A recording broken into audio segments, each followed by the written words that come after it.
In primetime news this evening, mental justice. Judicial Committee makes sweeping recommendations for courts to handle the mentally ill.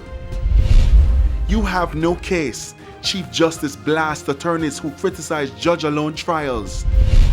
Down the pipes, Water Commission records billions in losses with COVID-19.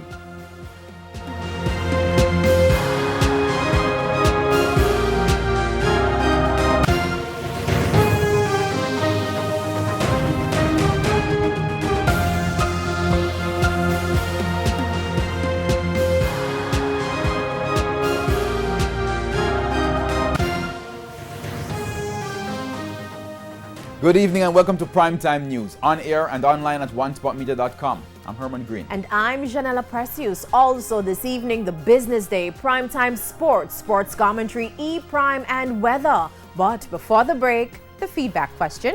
Our question this evening: what are your thoughts on the responses made by the U.S. Ambassador about Jamaica and China on Twitter? You can share comments online, facebook.com/Television Jamaica and tweet us at Television Jam. Please stay with us. Primetime News returns right after the break.